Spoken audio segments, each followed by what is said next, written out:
Yarmış mahallesinin bugün Xudo xolasa 7'de Novruz bayram.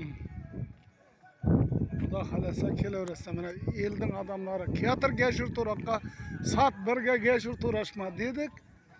Teatri. Ana o'zibirchilik. Hamma elatdan kelib gashir turashma bo'layotir ana. Ana o'zibirchilik qarang.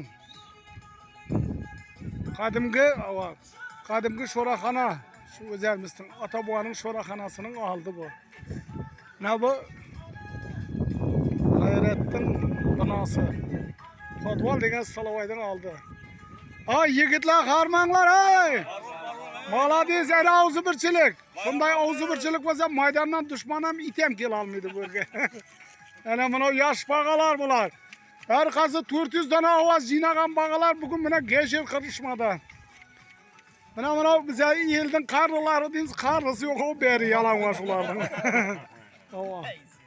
Qarang, ajoyib. Qarmanglar ana, ajoyib ana endi kelmang qara. Islom aka keling axir. Ochiq bo'lsangiz ham kech kelasiz siz. Ana ajoyib. Gashirni qarang, oldinda charaqlab turibdi. Men ochiqman, o'razaman deb o'tirgan odam yo'q bari. Erkoy aka gashiri eremagan.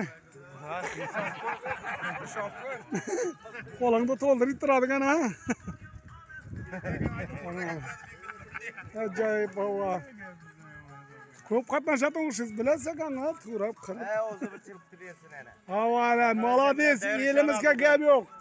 Aytib o'tganman-ku orqa videolarimda. Shu elatda birov bolasini uylantiraman desa, yetishmasa darrov jiyib chiqaramiz sizlar. Maydondan qarz olinmasa o'zlarimizga yetadi. Ey malak.